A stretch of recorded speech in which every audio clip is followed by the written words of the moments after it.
Okay, so if chapter 7 really dealt with, as mentioned, klipat noga, that neutral zone that can be taken either to the good or to the bad, then chapter 8 will deal more with now the realm of the evil, of the bad, or shalosh klipot et meot, as he calls it, the three impure klipot, literally translated as peels.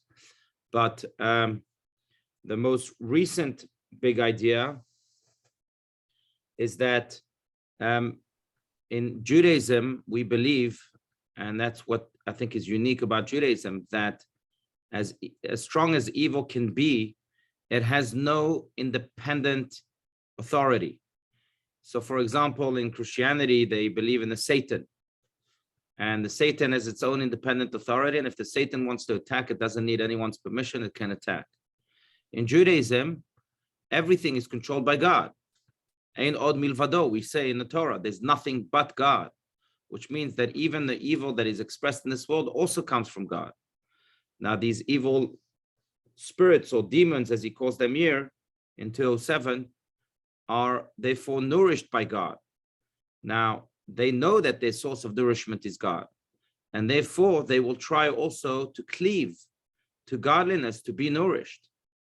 And they will attach themselves, therefore, specifically to that which is divine, to that which is holy. That's the mystical way of looking at the war between good and bad. It's interesting because one good example, I don't know if it's good, but one example is, it's just interesting to note that Jerusalem, for example, is the most contested city in the world. Why? So there are many reasons why. But the mystical reason, based on what we're saying, is that Jerusalem is the holiest city in the world. And where holiness is, there's strife, there's challenge, there's attack, there's opposition, all those things that come from, possibly from evil. Because as Rabbi Stein says here, evil is a parasite that strives to attach itself to man. For man is its only source of nourishment. Evil devours man because it lives and feeds by consuming its host. The more we feed it, therefore, the more it has power. The less we feed it, the less it has power. So that's one big mystical idea. I think another sub-idea that comes from this, and then we can continue, is that sometimes the best way to deal with evil is not to deal with it at all, not to get into a fight with it, not to get into an argument with it. Because the more we give it space, the more we nourish it, as Rabbi Stein puts it here. And therefore, the best way sometimes to deal with evil thoughts, as the Tanya says many times, is to push them off. Tanya uses later on an example of dochel b'shtei yadayim. You have to push them off with two hands, not just with one hand. One hand, it can come back. Push them off with two hands, those evil thoughts. Almost like a UFC fighter. Go push as strongly as possible, because there's no room for it. The more you give room for it, the more it will be nourished. By the way, it's true for anything that can depress us. I think psychologists are agreeing with that more and more today. And that is that the more we ruminate on ideas that depress us, the more we'll be depressed. The more we push them off and try and do something else, especially something positive, the more these evil ideas, these bad, depressing ideas will leave us almost naturally, almost automatically. But that's the sub-idea that comes from this big mystical idea here. But let's continue on page 207, and we can develop this concept. Does anyone want to read? Anyone?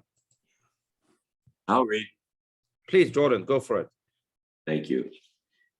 This complex relationship exists even when a person rejects evil, even as he strives to do teshuvah, repentance, and rectify his evil deeds. His desire for evil still exists. And if he is not careful, he is liable to sink into the very morass from which he is seeking to extricate himself. Often in the very midst of the regret, distress, pain, and disgust for evil one experiences while doing teshuvah, a person might repeat the very sins he is repenting, and with an even greater intensity than before. The demons, the plague of man, are created by man, but they then assume an existence of their own, reproducing and multiplying until they strangle a person. This is not because they desire his demise, but because they must destroy him in order to continue to exist. Right. The more they can handle or the more they can attack man, us, the more power they have, the more existence they have. The less we allow these evil thoughts, these evil demons, right? And again, we're not referring to some demons out of Hollywood, out of some novel.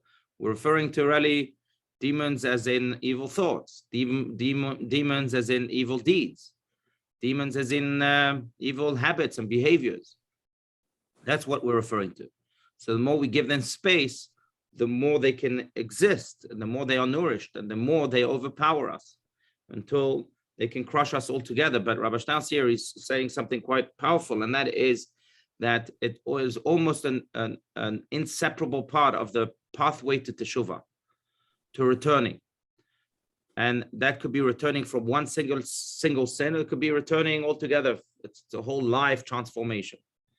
Because when one sins, let's give the example of if one, for example, speaks Lashon Hara, says something negative about someone else. Now, that negativity, of course, puts us in a negative conversation, which takes over our psyche, right? It's almost like Eleanor Roosevelt, I think, said that small minds speak about people. Remember that? Mm-hmm. Average minds speak about events, and great minds speak about ideas. And if I'm quoting verbatim, but that's more or less the idea. Mm-hmm. So what makes small minds, is that they speak about people. The more you speak about small things, the more you become small. Now, if someone says Lashon Hara, he became small. If he continues to say Lashon Hara, he stays small. Now, in order to come out of that small mindset, you have to change your conversation, change your communication, change the way you even speak. Now, that's big, especially speech. Speech, we're called in Hebrew, I know in Latin, we called Homo sapiens. But in Hebrew, the human beings are called medaber, the speaking species. Mm-hmm. Speech is an integral part of who we are. Now, to change the whole conversation is a battle. When we battle ourselves by changing our conversation, if again the sin is Lashon Hara, we can pick any other sin if you want. But when we battle ourselves, we'll slip, we'll go back, we'll revert to that negative speech. It's almost a part of the process. And sometimes because we slipped, it's just almost like climbing a mountain. It's impossible. Hikers know it's impossible to climb a mountain without slipping a little bit, or without at least taking a pause, because it's part of the process, part of the climb. So when I climb myself out of that negative speech, I'll be slipping. Now, the big question is, how am I going to deal with that slipping?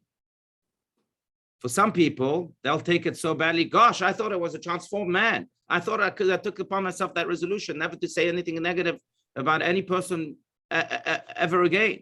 And I'm doing it again. So look, I'm a loser. I'm never going to succeed. And that in of itself is those demons speaking.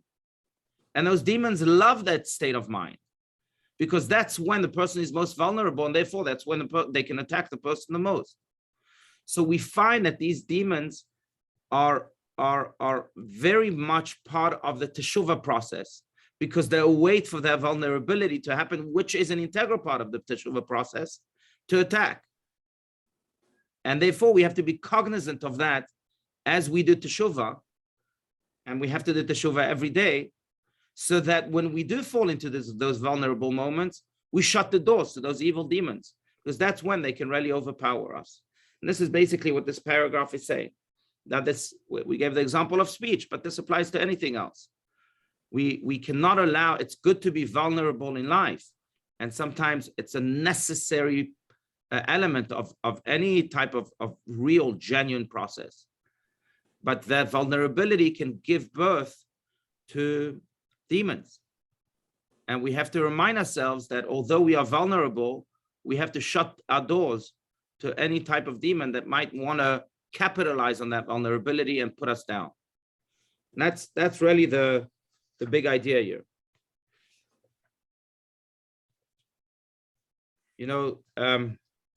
Kotzker Rebbe, Rabbi Menachem Mendel Morgenstern, there's a story Rabbi Stein's would tell about him. I'm just trying to remember the exact details, but but with this fight with the demons that we have. So the Kotzker Rebbe would tell the story of this Hasidic Jew who was very careful with his words, and on his deathbed he was about to speak, to finally say a few words that would leave in a way a testament or will to his beloved inheritors. But he said to himself, I've been careful about speech my whole life. I'm going to speak now. I'm going to speak about mundane matters. So he didn't speak. And then at the very last breath, he said, maybe now's the only time I have left to speak. I should speak. And he didn't speak. And the Kotzker Rebbe would say that this was representative of those demons that we have. At the moment of death, or that's the most vulnerable moment we have, I think. But that's when the demons come and speak to us. Do this. Go. Don't do this. This guy was careful about his speech his whole life. But they were able to permeate his conscience at the very last moment while he's vulnerable.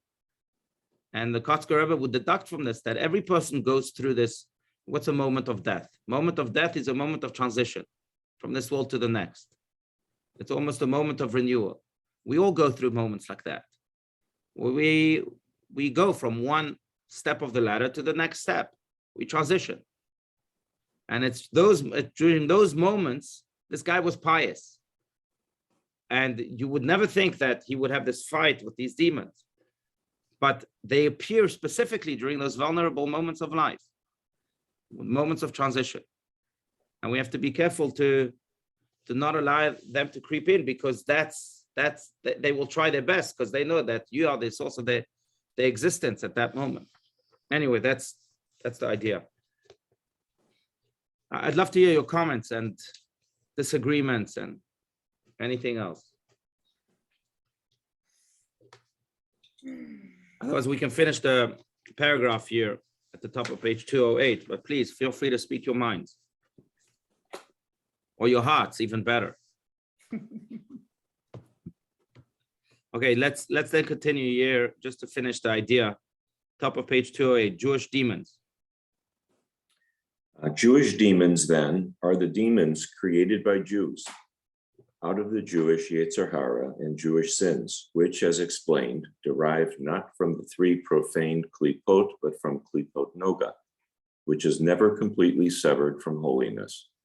Theirs is therefore not a complete profanity. Right. Just to go back to that. So we spoke about one side of this idea. I can't overemphasize the other side of this idea. And that is that, just think about this, because if you yourselves are going through this, or if I myself am going through this fight with the demons, the flip side of this is that it means that I am experiencing a moment of transition, of spiritual transition, of spiritual transformation, of spiritual progress, no doubt, from going from one step of the ladder to the next. So instead of beating ourselves down for having those types of thoughts, we should actually celebrate ourselves. Because again, those demons knock on the door the loudest when we go through those moments of transitions, of positive transitions. It's just like, again, going back to Jerusalem. If Jerusalem wouldn't be a holy city, it wouldn't be contested. But because it's holy, it's contested. So when we have these thoughts, it means we're going through a holy moment. It means that we're very holy. That's why they're attacking us. Otherwise, it would leave us alone. You know where those demons, the Yetzer Hara doesn't exist?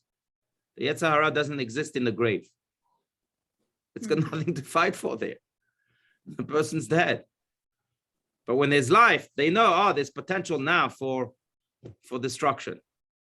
So they attack. But again, we should focus on the flip side. The flip side means that there's life, that there's holiness.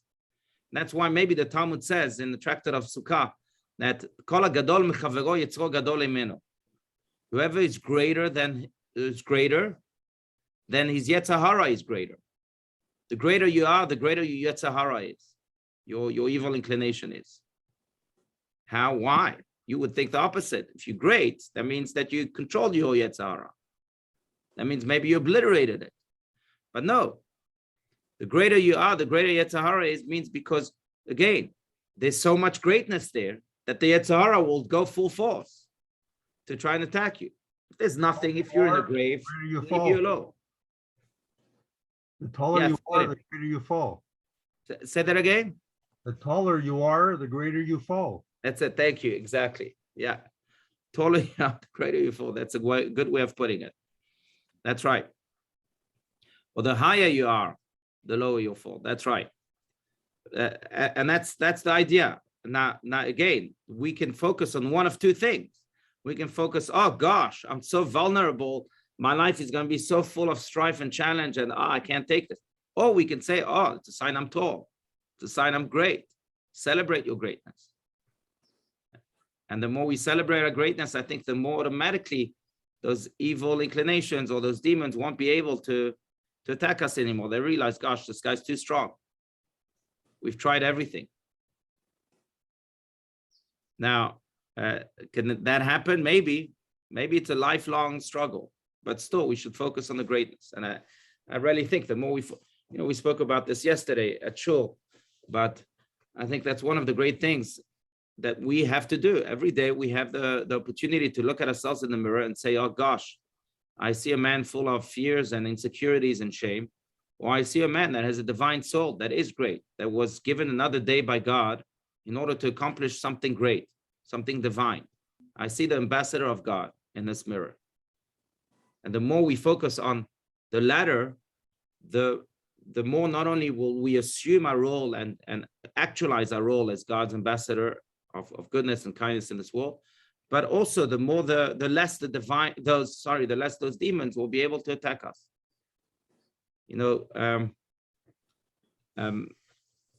The one story I did not mention yesterday, but we see that in Achul. But speaking of that theme, we see that, I wish I remembered.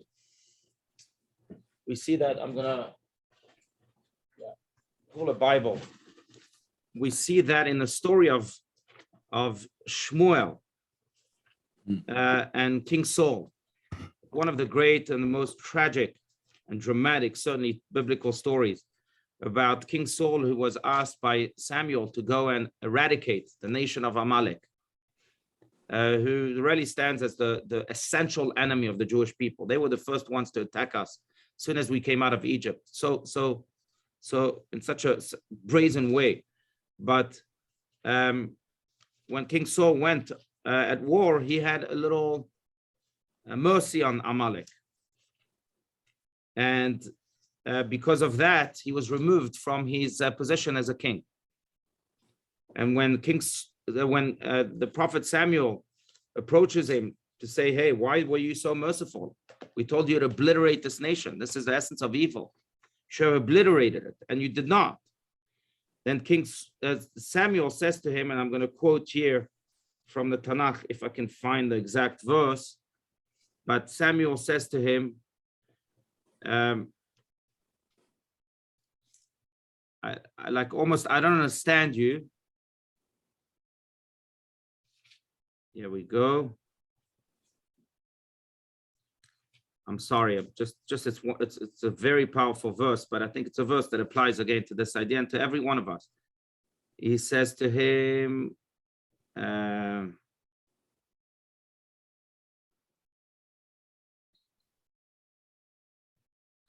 basically he says to him, if I find the verse good, if not, then no. He says to him, I don't understand. God appointed you as a king and you forgot that you're a king. I think that's where the Lion King got it from.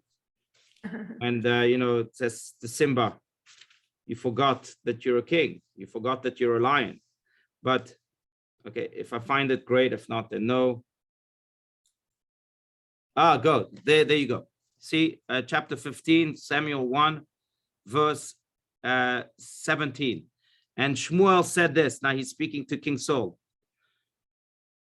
Though thou, it's fancy English here. So though thou wast little in thy own sight, even though you may think that you little in your own sight, when you see yourself in the mirror, King Saul, you might see yourself as little. But you were made the head of the tribes of Israel, and the Lord anointed you as king over Israel. So you can see yourself as little. You want to see yourself as little? See yourself as little. But see yourself the way God has anointed you. God has put you as a king. How dare you not act as a king? God gave you that king power to go and obliterate Amalek. Why didn't you do that? You want to see yourself as little? See yourself as little, but at least act as big.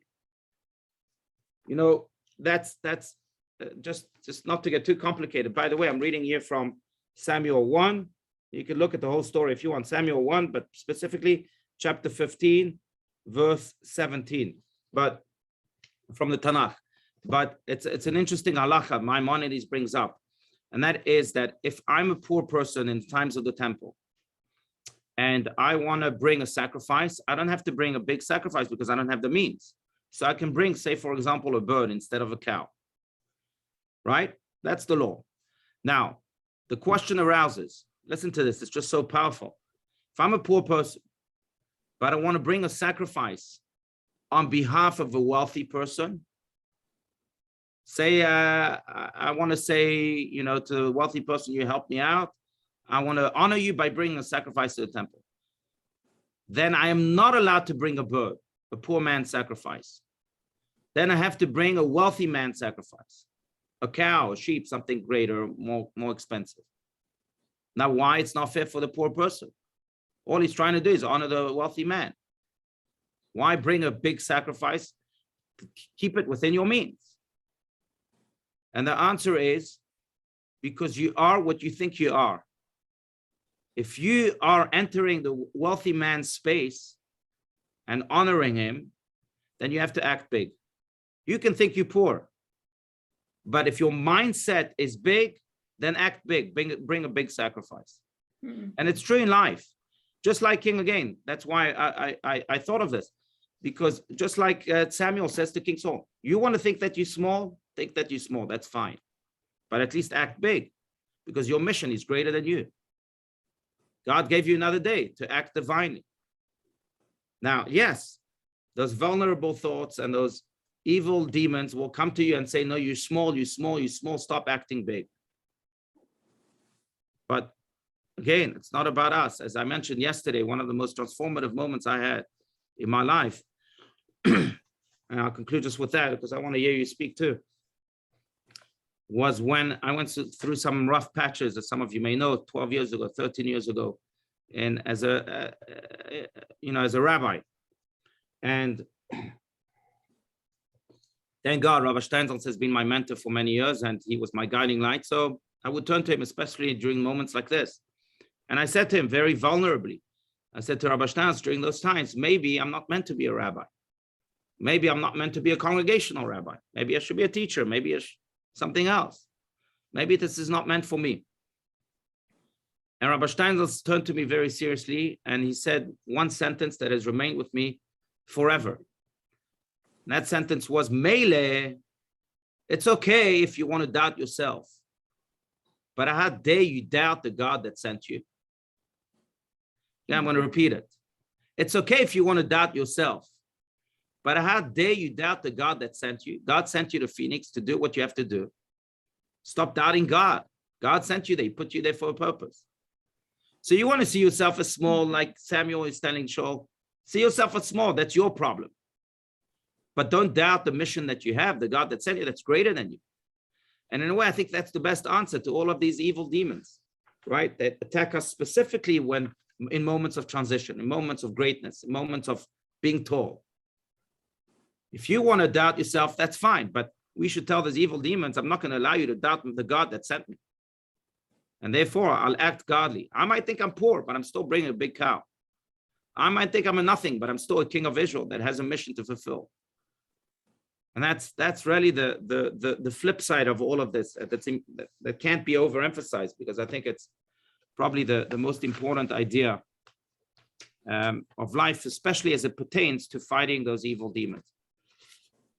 What's the purpose of having demons? I mean, why did God even create demons? If he created them, why have them? So it's a good question. I mean, maybe it's the ultimate question. Because in this world, growth can't happen without challenge.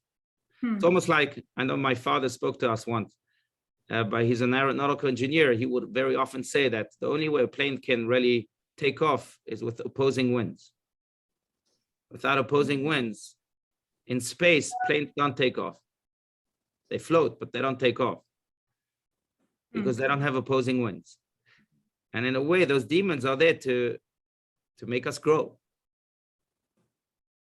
And I think it's true in life, right? The more, I mean, if we look back at our own individual lives and we ask ourselves, what were the moments of growth, the most growth that we experienced? I think it was moments of challenge. That's normal. That's the way life is in this world. So the only purpose, I would say, is really to make us grow. Now, it doesn't answer the question because it still leaves the question open by saying, well, why did God create growth in such a way? You know, make us grow in different ways, not through challenges. I understand it's part of the way you created this world, but you could have created it differently. To that, I have no answer. I don't know. Yeah. When we're all 120, maybe we'll be able to find out then. But That's right, exactly. That's right. Yeah, we have many questions for God after 120. That's certainly one of them. Yeah. Yeah. Or hopefully before 120, Mashiach will come today and we can ask him then. amen. That would be nice. That's it. Exactly. The school of Hillel argued with the school of Shammai for 2.5 years whether God should have made man if it was a mistake. Right. And after all that discussions and acrimony, they finally came to a conclusion. And the conclusion was that God did make a mistake. He should not have created man. Right. Since we're here, let's do the best we can. That's right. That's very well put. That's exactly right. That's the discussion. Yeah. Yeah. That's one of the only times the school of Hillel and the school of Shammai agreed with one another. That man wouldn't have, shouldn't have been created. There's too much strife, too much challenge, too much temptation, also too much vulnerabilities. But like you said, since they all said also, if we were created, let's make the best of it. Yeah. Where can we read that in the Talmud? It's in the Talmud. It's in the tractate of Shabbat, I believe. I'll tell you right now. Yeah. By the way, there's something similar in the Ethics of Our Fathers. I'm just looking it up here, but in the Ethics of Our Fathers, it says,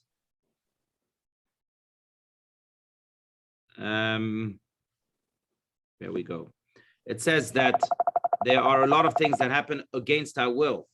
We are born against our will. We live against our will. We die against our will, and we face judgment in the world to come against our will. That's